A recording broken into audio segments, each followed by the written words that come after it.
โอ้อันติดแดนน้องน้ำได้นี่เนาะสบายแล้วนี่พี่น้องมาอยู่น้ำกันนี่ฮะโอ้อันลักแดนนี่แม่นอันเดียวนี่เนาะมันเพื่อบอลนี้อะไรของเขา คำเพิ่นสีแบงให้กับสีมุงนี่ได้เนาะ ตัวนี้ก็ขอ แล้วเขาจะค่ายเป็นค่ายซื้อเขาอยากได้ลายเลย เนาะว่าไปขอเนาะ อันนี้แหละประคอน้ำไอ้นอก เอาเพิ่นให้ เรื่องนั้นเนี่ย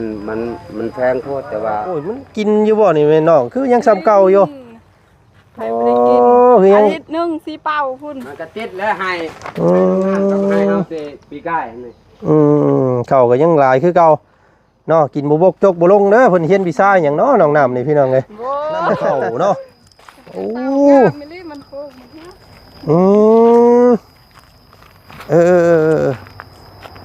โอ้พี่น้องเอ้ยเนาะแต่ว่ามันอยากมีหญ้าเนาะน้องเนาะ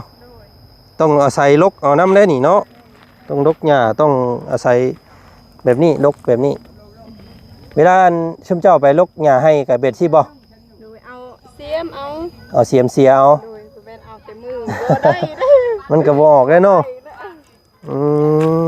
อันนี้ของเจ้าบ่เลยบ่อันปลูกมุงงามนี่ ดินเขาเดี๋ยวปุ๊บไปเข้าดินเสาเฮงดี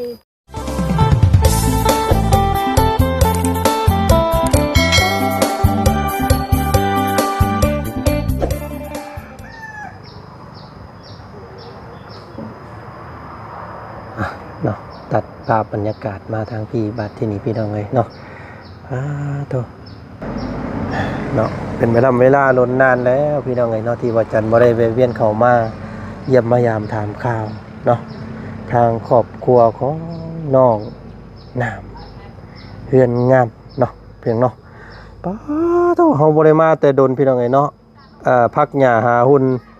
งามอีหลีพี่น้องเลยเนาะเขียวสะอุ่มเนาะมันบ่มีงัวมีควายกินพี่น้องเอ้ยเพราะว่าเขตบ้านเพิ่นนี่มันปลอดงัวปลอดควายเนาะงัวควายบ่มีหญ้านี่ตายสะออนพี่น้องเอ้ย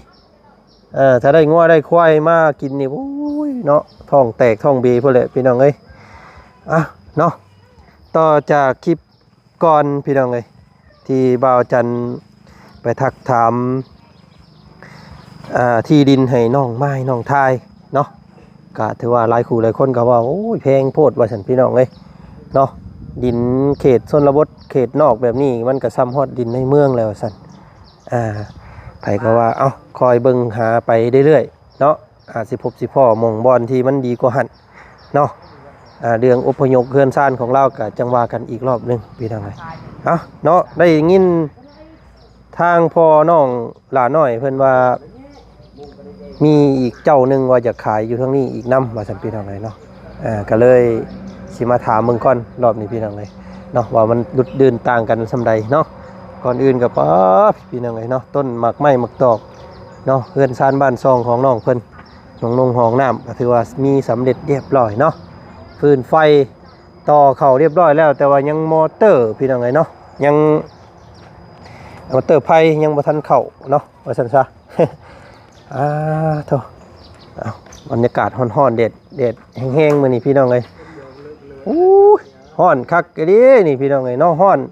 ฝนสิตกตอนบ่ายนี่จักนี่เนาะสิห้ำบุญบั้งไฟบ่นี่เนาะน้องน้ำเพิ่นคือบ่เห็นไปเนาะบ่ได้ไปอยู่บ่โดยข่าวอย่างสบายดีสบายดีเนาะบุญบ่ว่าจ้ะบ่หากับออกมาแต่เฮือนของน้องไม้น้องทายเพิ่นเนาะไปทักถามเรื่องที่ดินให้น้องเพิ่นโอ้แพงเนาะเด้พอน้องเพิ่นก็มาพี่น้ำอยู่ซะเนาะนี่โดยโดยมาเบิ่งประทานดินไปคอดินเข้าฝากเงินน้องน้ำนี่แหละโอ้นี่ทางพอน้องหลานน้อยก็เว้าคือกันว่าเพิ่นอยากขายบ่น้องแม่นบ่บ่อันนี้นะอันดินใกล้เฮือนเจ้านี่เพิ่นว่าไปขอน้ำเขาจะขายบ่ขายกะเว้าตะล่างก็จะพบพวกน้องมันแหละโดยไปทักไปขอน้ำเขาก่อนซื้อแบบคาตังเพื่อนซื้อเขาให้เพื่อนไปคอกับมันบ่ได้เอากว้างเอาหยังพอปานใดแล้วเนาะเอาเป้าดีตั้งเฮือนตั้งซ่านอยู่ได้หั่นแหละเนาะพอดีลมเฮือนลมซ่านนี่แหละเนาะถ้าว่าน้อยหลายก็ โอ้เจ้าสำได้ดินเจ้าทำเพื่อนเจ้านี่มันก็คักแล้วนี่พี่น้องเอ้ยเนาะเท่าใดก็อันเพิ่นซื้อให้ตอนไหนของเจ้า 8แล้ววะ เอ่อ 8 17 ล้านเนาะ 7ล้าน เออถือว่ากว้างอยู่นะกินข้าวได้น้องมื้อนี้ ยัง ยังอยู่ กินเนอะ อ้ายพี่น้องเนาะ ทันยา นึกว่าไปดินน้ำน้องน้อยน้องเพ้นน้องเฮงน้องหยังเลยบ่ได้ไปบ่ ไปคาอยู่เฮือนคาอยู่เฮือน เฮ็ดหยังอยู่เฮือนเฮ็ดเวียกหยัง เสียหน้า เสียหญ้าเห็นในอันว่าสตอรี่เจ้าคือว่าไปปลูกข้าวว่ามื้อน่ะบ่ โอ้คลิปเก่า คลิปเก่าโอ้ยเอาไปลงทั่วกันซื่อๆนี่เนาะคิดว่าน้องน้ำไปอันว่าไปปลูกข้าวแล้วว่าเห็นเพิ่นลงสตอรี่ ยัง อืมเนาะแต่ปีกายพุ่นน่ะเนาะ โดย ปีนี้บ่ได้ปลูกบ่ปีนี้ ปลูกอยู่อีแม่ไปนอนอยู่ให้ อ๋อแม่กับพ่อนี่นอนอยู่ไห้พุ่น โดยแต่มื้อวันศุกร์แล้ว ก็เลยปะเฮือนบ่ได้บัดนี้เนาะ โดย ก็เลยเผาเฮือนนั่นแหละเพิ่นเว้าอยู่เนาะมีเฮือนงามแต่บ่กล้าเอาฮอดไปป้าเฮือนบัดนี้เนาะ เห็นเฮือนเซ่ใครปะได้อยู่ เนาะ เฮือนงามใครสกาปะ ป้าบ่ได้เด้นี่พี่น้องไอ้เนาะไปนอนจัก2-3คืนมานี่เป็นเฮือนผู้อื่นเด้อนี่เนาะ พี่น้องไงเนาะกะห้องน้ำสำเร็จเรียบร้อยเนาะ โดย เอามากับบ่มีหยังมาฝากมีแต่ปลาติดคุกคือเก่าเอาไว้ให้ยำสู่น้องกินเด้อ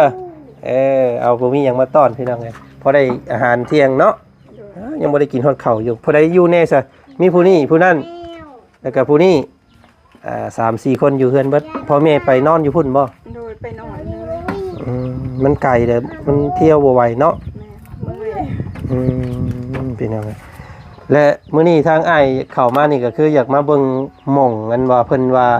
ผู้ที่เพิ่นอยากขายนะดินเพิ่นอยู่หม่องใดเนาะ ยังมาทำถาม ยังมาทันเจ้าอัน แต่ว่าดินหม่องนี้บ่ไป เจ้าของไปเฮ็ดดี ไปเบิ่งก่อนปะเนาะไปเบิ่งไปอ้ายปะเนาะน้องไม้น้องทายเพิ่นอยู่เฮือนพุ่นเนาะ โดด โอ้ผู้นี้นอนคักแท้นี่พี่น้องเอ้ย นอนแล้ว เย็นจ้อยๆนอนตารางเนาะ เมื่อย โอ้อันติดแดนน้องน้ำได้นี่เนาะ สบายเนาะ สบายแล้วนี่พี่น้องมาอยู่น้ำกันนี่ฮะโอ้อันลักแดนนี่แม่นอันเดียวนี่เนาะ มันเทื่อบอลนี้แหละคำเขาอยาก คำเพิ่น ไม่กับบอนนี่แล้ว คำเพิ่นสิแบ่งให้ก็สิหมุ่งนี้ได้เนาะ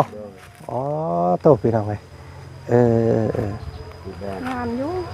งามแล้วเฮากับแปลงเอาเนาะเฮาไทยเฮาหยัง ไปทาง ปรับ ทางนี้ก็ได้ ปรับเพียงให้มันเพียงมันหยังกันนี่ก็อยู่สบายแล้วนี่พี่น้องเอ้ยเนาะโอ้ กระดาษตะกี้กลางจะโชว์เฮ็ดเต้นย่ออีกเล่าเข้ากันตายยากย่ออยู่เพิ่น ไปข้อนำเข้าถ้าว่าเงินกับบัวลาแต่ว่าเขาจะแบ่งให้อยี่ดอก คือล่มแล้วแต่ว่า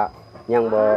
เว้ากันนะเรื่อง มันสิจะปัดแต่ มีแต่เดี๋ยวนี้คำเวลาเจ้าไปถามเพิ่นน่ะมีแต่ว่าที่ทางที่ว่าอยากขายนั่นแบ่งให้เฮาแหน่ โดย สินะแต่ว่าเงินก็บ่หลวงบ่หลาย แม่ มันจะปัด คำว่าเพิ่นให้ถามซั่นเนาะ โดย แต่ว่าเงินนี่ยังบ่ได้พอหรอกพี่น้องไงแต่ว่าอยากฮู้ว่าเพิ่นสิขายเท่าไหร่ซื่อ โดย ๆมันสิรุดเดินกันหลายบ่กับหม่องอันนั้นเนาะ โดย หม่องนั้นน่ะไผก็ว่าแพงพี่น้องไง โดยแพง แพงโพด แพงโพดเลยดินแบบปลูกไปเฮือน ได้แต่ แม่น ได้ซ้ำดินค่อยนี่บ่ บ่หมอบ่ฮอดดินนี่ บ่ ก็ ซ้ำเนาะ บ่ซ้ำดินนั้นเฮาคิดว่าดินตัวนั้นยาว20ลงกว้างนี่18กับบัดเฮาปรับกันมัน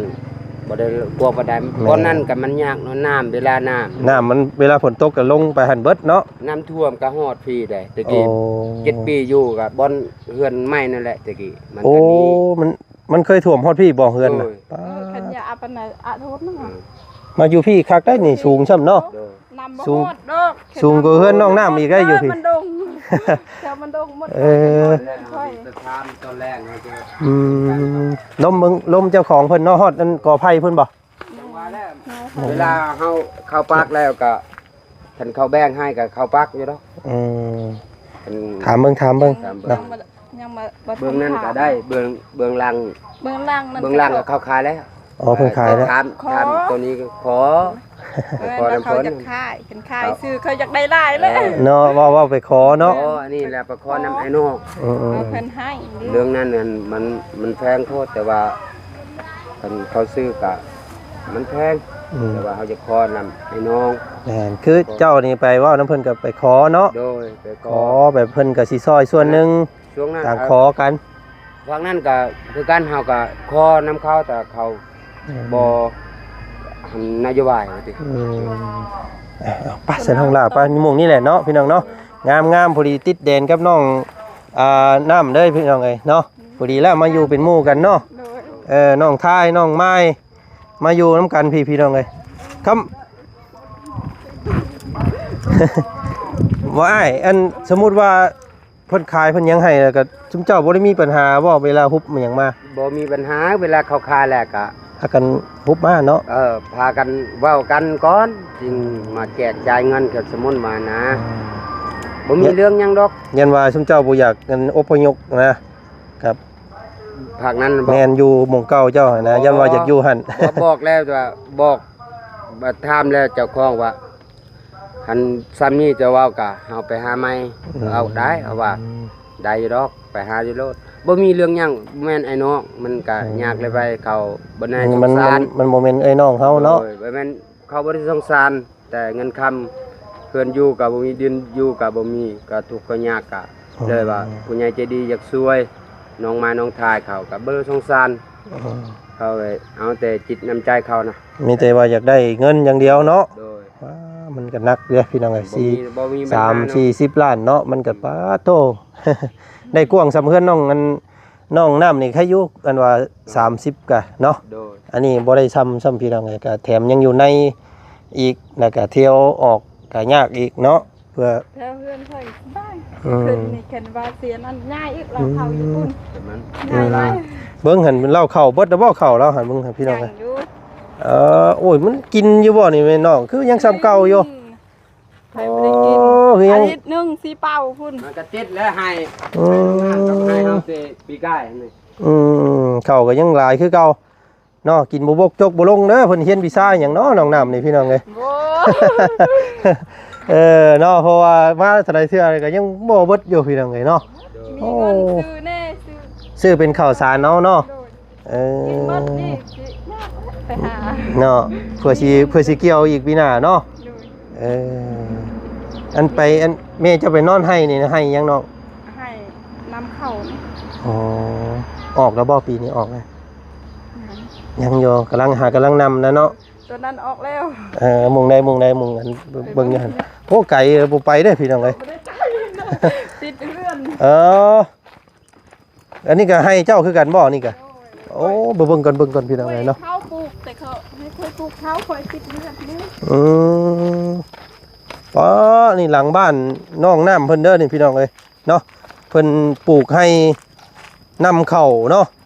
โอ้ เตางามไม่รีบมันปลูกมันเนี่ย อืมโอ้พี่น้องเอ้ยเนาะแต่ว่ามันอยากมีหญ้าเนาะน้องเนาะ โดย ต้องอาศัยรกเอาน้ำได้นี่เนาะต้องรกหญ้าต้องอาศัยแบบนี้รกแบบนี้ เวลาชมเจ้าไปรกหญ้าให้กับเบ็ดที่บ่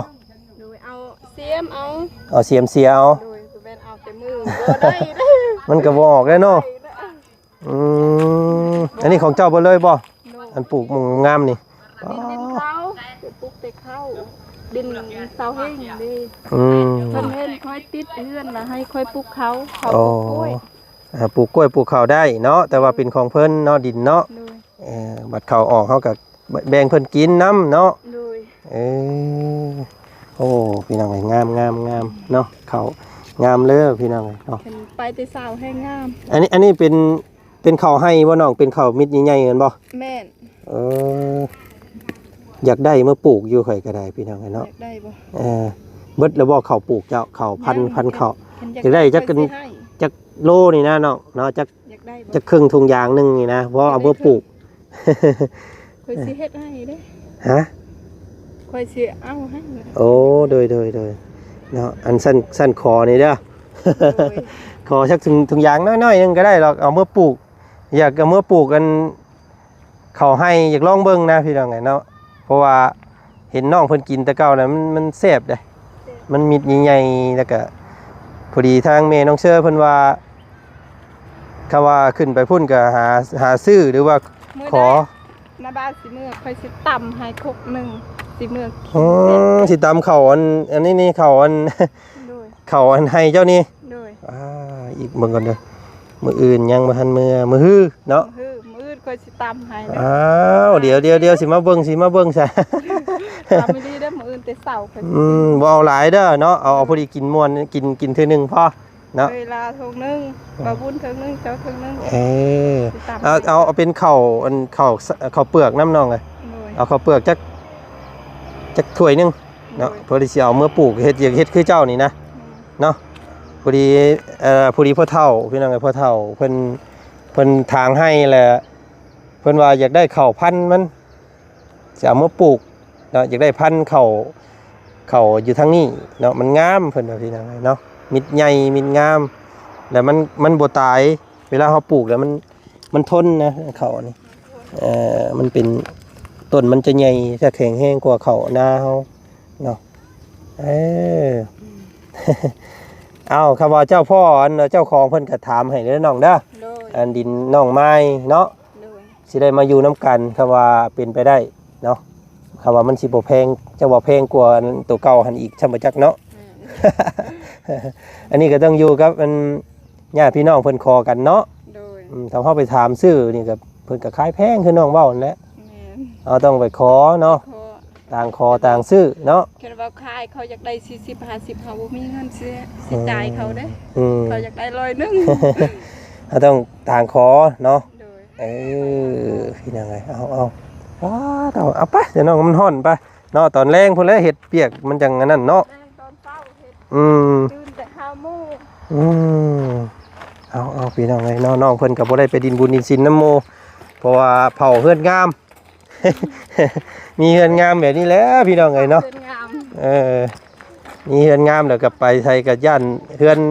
บ่มีผู้เผาโอ้อันเจ้าเลี้ยงไก่นะบ่น้อง ไก่ชื่อ โอ้ซื้อเอาไก่ ไก่เวียด ไก่พันธุ์เลยนี่พี่น้องเนาะไก่พันธุ์จักโต 6 โต 6โตเลี้ยงนะ 5,000 มันสิยังให้ยังอยู่บ่เนาะ ดีพี่น้องเนาะจักเลี้ยงไก่เลี้ยงกาแล้วก็ซอยตัวเองน้ำเนาะน้องเนาะ โดย ห้องน้ำสบายบัดนี้เนาะ สบายแล้ว สบายแล้ว ไปป่า สิเป็นคืออันว่าน้องอันนั้นบ่ได้ได้พี่น้องเอ้ยเนาะเฮ็ดคือน้องอันว่าน้องสอนบ่ได้แล้วพาเพิ่นเมื่อหน้าบ่จันพี่น้องเอ้ยเนาะ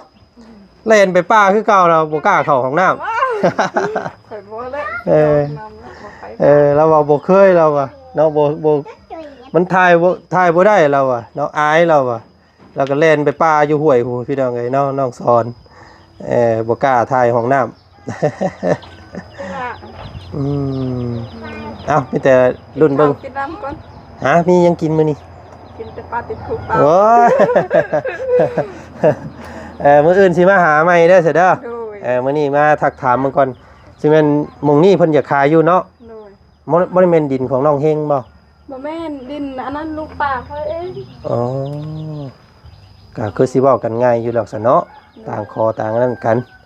ลองเบิ่งซะพี่น้องเอ้ยว่าเพิ่นสิแบ่งให้ซำใดก็ติดตามเบิ่งเนาะ เดี๋ยว คือตัวนี้กับเขาขายดินดูนี่ อันนี้มันอยากอยู่นั่นเนี่ยแต่ว่าเขาต้องปรับเอาอีกเนาะอันนี้กันเนาะ ต้องปรับมันยาก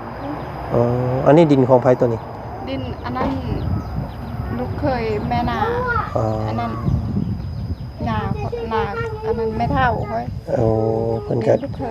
เคย อยากขายอยู่อันนี้ก็บ่ โดย แต่ว่าบ่ฮู้ว่าเท่าใดเนาะ เพิ่นถามนั่นก้อนจึงถามนั่นก้อนขึ้นเขาว่าบ่ได้อันนั้นให้เขาตั้งคอตั้งหู มีหลายหม่องอยู่ซั่นเนาะ แม่ โอ้พี่น้องเอ้ยบ่ได้มาหาซื้อไว้ก่อนแถวๆนี้ซะเนาะพอได้มาอยู่ใกล้น้องน้ำเพิ่นนี่พี่น้องเอ้ย อยากได้อยู่ได้ทางเฮาก็ได้เนาะเพราะว่าไปเช่าห้องแต่ละรอบเบิดหลายได้พี่น้องเอ้ยเนาะพอได้มาเฮ็ดเฮือนเนี่ยพอได้มานอนอยู่เนาะมันจังบ่ได้มันจังบ่ได้เช่าเฮือนมันจังบ่ได้เช่าหมุงนอนนี่อยู่เฮือนทูบ้าน เฮ็ดเวียกเฮือนมื้อนี้เนาะ โดย ซักเสื้อพี่น้องเอ้ยเนาะก็ยังใหม่อ่องๆคือเก่าเฮือนซ่านเพิ่นก็ได้เนาะ ไฟเข้าแล้วบ่น้อง ยัง โอ้ยังบ่ได้อยู่เนาะมอเตอร์ไฟเพิ่นยังบ่มาเพิ่นเบิกอันอยู่ศูนย์มันแหละยังบ่ทันออกโควต้ายังบ่มาว่าซั่นพี่น้อง เดี๋ยว เอ้ย ว่าจันทร์บ่มาบ่ ฮะ เดี๋ยวว่าจันทร์มา แม่นไปทิ่มเอาบุญไว้อยู่บ้านสกีบ้านสกีใหญ่หั่นเพื่อนน้องนางน้อยหั่นเพิ่นอัปเดตอยู่หั่นเดี๋ยวแล่นมาหาพี่ก่อน โดย แล้วมาเบิ่งที่ก่อนพี่น้องเอ้ย อยู่โฮมจนได้เด็ดดำหมด โอ้ยดำแล้วเนาะเออ ดำแล้วใครมันดำปิ้วลายเด้ เอาขอบใจหลายๆเด้อน้องเด้อ โดย เดี๋ยวมื้ออื่นสิมาเบิ่งเจ้าตามเข่าเด้อ โดย เนาะพุ่นแหละมื้อฮื้อพุ่นมื้ออื่นยังบ่ทันได้มื้ออื่นมื้อฮื้อสิเบิ่งเรื่องที่เราให้มันแล้วก่อนให้มันฮู้ราคาก่อนเนาะจังสิได้ระดมทุนกันซื้อให้น้องเพิ่นเพราะว่าก่อนสิปลูกเรือนสร้างซ่านให้เพิ่นก็ต้องมีดินก่อนเนาะ โดย ไปสั่นเนาะมื้อป้าก่อน ไปดี สบายดีเด้อบ่ได้ไปดินน้ำหมู่ซ้ำเนาะไปพี่น้องไอ้เนาะอยู่แต่เฮือนเผาแต่เฮือนงาม เห็นว่าอะไรเฮือนงามก็ได้เนาะไปเด้อไปดินบุญเด้อ เอาไปเอาเบาเพิ่งกับเบาบุญก่อนบัดนี้พี่น้องอยู่บ้านสกีเนาะกะมาเบิ่งที่ให้น้องไม้น้องทายเดี๋ยวให้พ่อเพิ่นไปขอก่อนพี่น้องเนาะคือน้องน้ำเบ้านั่นแหละ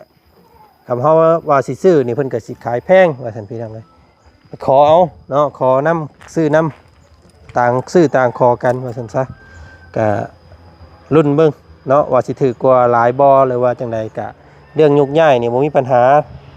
ทางพ่อเราว่าคำได้ที่อยู่พี่ก็ย้ายมาพี่เนาะเพราะว่าอยู่หั่นน่ะมันบ่แม่นพี่น้องอยู่ขออยู่นำซื่อๆมันก็ได้บอกกันยากแน่ว่าซั่นพี่น้องเอ้ยเนาะกะเอาจังใดกะติดตามเบิ่งชมนำกันอีกเนาะพี่น้องเนาะโอ้บ่มีบ่มีงัวบ่มีควายเนาะน้องเนาะป้าหญ้าหลายช่ำนี่เอางัวมาผูกใส่นี่ป้านี่พี่น้องเอ้ยคักแท้นี่เนาะเอาบ่เดี๋ยวสิมาให้เลี้ยง เอางัวมาให้เพิ่นเลี้ยงนี่ปั่นลูกกันนี่ได้เด้นี่พี่น้องเอ้ยเนาะงามดีเด้หญ้าป้าตุเนาะเอาพี่น้องกะขอบใจหลายๆสำหรับการติดตามรับชมเด้อพี่น้องเด้อเนาะเอาคลิปนี้ทางบ่จันทาถามทำนี่ก่อนเจอกันใหม่อีกคลิปหน้าแล้วกันพี่น้องเนาะคลิปนี้สบายดีเด้อบัดสู่คู่สู่คนเนาะไปพี่น้องเอ้ยลาแล้วคลิปนี้